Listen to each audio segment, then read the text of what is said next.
అందరి మీడియా సభ్యులు అందరికీ గుడ్ ఆఫ్టర్నూన్. మాది వచ్చేసి రఘునాథపాలెం మండలం, విలేజ్ వచ్చేసి జింకల్ తండ.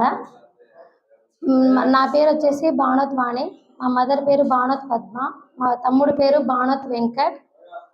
మాకు ప్రాబ్లమ్స్ వల్ల మేము ప్రెస్ ముందుకు రావడం జరిగింది. మాకు ఎటువంటి సొల్యూషను, మాకు జరిగిన న్యాయానికి, మాకు జరిగిన ప్రాబ్లంకి మాకు ఏ రిజల్ట్ ఇవ్వట్లేదని మీ ప్రజాస్వామ్యం ద్వారా మేము ముందుకు వస్తున్నాము. మేము 28th రోజున మాకు జరిగిన ఇన్సిడెంట్ ఏంటంటే, మా చిన్న మామయ్య సిఆర్పిఎఫ్ ఆర్మీలో చేస్తాడు. ఆయన మా మదర్ని నమ్మించి 35 lakhs వరకు విలేజ్లో వచ్చి అందరి దగ్గర నుంచి 35 lakhs వరకు కలెక్ట్ చేసుకున్నాడు. ఆ కలెక్ట్ చేసుకున్న పర్పస్ ఏంటంటే, నేను బిఎన్ఆర్ డూప్లెక్స్ హౌస్ ఉంటున్నా, నీకు 2 monthsలో నేను లోను నా ప్రాపర్టీ అమ్మి నీకు ఇచ్చేస్తానక్క, నాకు ఒక హెల్ప్ చేయమని చెప్పి అమౌంట్ తీసుకెళ్ళిండు. అది తీసుకెళ్ళిన తర్వాత ఆ డూప్లెక్స్ ఇల్లు కొనుక్కున్న తర్వాత మా మదర్ ప్రశ్నించింది, అమౌంట్ 2 monthsలో ఇస్తా అని చెప్పావు కదా, అమౌంట్ ఇచ్చే, ఊళ్ళో వాళ్ళు నాకు ప్రెజర్ చేస్తున్నారంటే నువ్వు నాకెప్పుడు అమౌంట్ ఇచ్చావు, నువ్వు మాకు డబ్బులు ఇవ్వలేదని రివర్స్ గేమ్ మాకు అట్లా మా మదర్కి బ్లాక్మెయిల్ చేసి మా మదర్ నెంబరు మా తమ్ముడిది నాది అంతా బిజీ టౌన్లో పెట్టుకొని మా నెంబర్లన్నీ బ్లాక్లు చేసుకున్నాడు. అప్పుడు మాకు తెలిసిన వాళ్ళ పెద్ద మనుషుల ద్వారా కూడా మేము వెళ్ళినా, వాళ్ళు అడిగినప్పుడు వాళ్ళకి నేను అమౌంట్ ఇస్తా అని డిలే చేసి, వాళ్ళు అడిగితే మీరెవరు నన్ను అడగడానికి, ప్రశ్నించడానికి మీరెవరు, నాకు డబ్బులు ఇచ్చారని వాళ్ళని మళ్ళీ బ్లాక్మెయిల్ చేసేసాడు. అప్పుడు ఒక పెద్ద మనిషి ద్వారా మాకు అమౌంట్ ఇస్తాను మీకు రండి అని ఇంటికి పిలిచి, మా మదర్ ఒకతే వెళ్తా అంటే వద్దు నేను కూడా వస్తా అని వెళ్ళాను. వెళ్ళినప్పుడు ఇంట్లో మీ దగ్గర ఉన్న డాక్యుమెంట్స్ అన్నీ తీసుకురండి, మీకు అమౌంట్ ఇచ్చేస్తా అంటే మేము గుడ్డి సుప్పంగా వెళ్ళాము. వెళ్ళి కాలింగ్ బెల్ కొట్టి ఇంట్లో వెళ్ళంగానే కూర్చోబెట్టారు. కూర్చోబెట్టిన తర్వాత మీ దగ్గర ఏమేమి ఉన్నాయో ప్రూఫ్ ఇవ్వండి, అమౌంట్ ఇచ్చేస్తా అని మా దగ్గర ఉన్న ప్రూఫ్ అన్నీ తీసుకున్నాడు.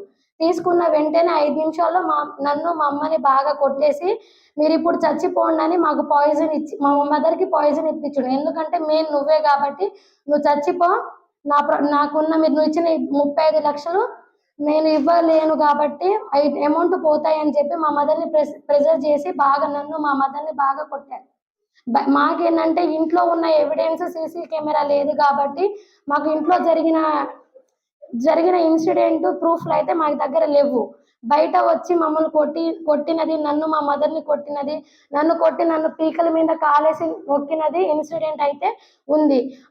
అప్పటికి నేను మా మదర్ అక్కడే చనిపోయేటోళ్ళం. కానీ వాళ్ళు వచ్చి ఆపంలోనే ఆయనే చొక్కా చింపుకొని పోలీస్ స్టేషన్లో పోయి కూర్చున్నాడు. కూర్చోగానే అక్కడ ఎఫ్ఐఆర్ అయ్యాక సార్ ఏమన్నారంటే, యాక్షన్ తీసుకుంటాము, ఎందుకంటే 2 మహిళని కొట్టాడు కాబట్టి ఆయన అటెంప్ట్ టు మర్డర్ చేయడం జరిగింది కాబట్టి నేను ఎఫ్ఐఆర్ చేసేస్తాను, వాళ్ళ నలుగురిని రిమాండ్ చేస్తా అని సిఐ సార్ మాకు చెప్పి కేసు ఎఫ్ఐఆర్ చేశాడు 28th రోజున.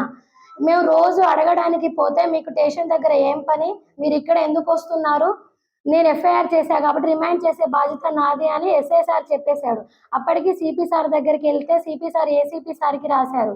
అక్కడ అంటే వాళ్ళు కూడా మీకు యాక్షన్ ఏం కావాలి, ఎఫ్ఐఆర్ అయింది కదా, రిమాండ్ చేసే బాధ్యత మాదని చెప్పి ఆయననేమో రిమాండ్ చేస్తా అని చెప్పి ఊళ్ళో మేమట తిప్పిస్తుంటే, ఆయనేమో మాకు రిలేషన్ వాళ్ళకి ఫోన్లు చేసి వాళ్ళని నేను చంపేసేటోడిని, వాళ్ళు నన్ను ఏం చేయలేరు, ఆ ఎఫ్ఐఆర్ ఒకటి చీప్, నేను వాళ్ళని ఎట్టు పరిస్థితి అయినా వాళ్ళిద్దరిని చంపి నేను జైలుకి వెళ్ళే బాధ్యత నాదని మా రిలేషన్ వాళ్ళకందరికీ ఫోన్లు చేసి చెప్తున్నాడు.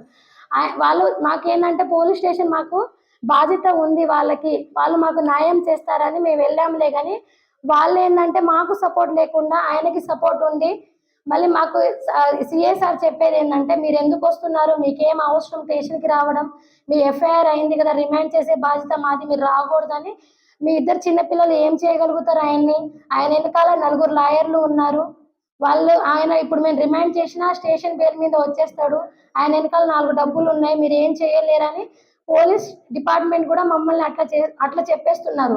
మా వెనకాల ఎవరు లేరు, మా డాడీ చిన్నప్పుడే చనిపోయాడు, నేను మా బ్రదర్ ఇద్దరమే, మాకు ఎట్లా అయినా మీ ద్వారా మాకు న్యాయం వస్తుందని మేము ఇక్కడ ప్రజాస్వామ్యం ముందు మాట్లాడుతున్నాము.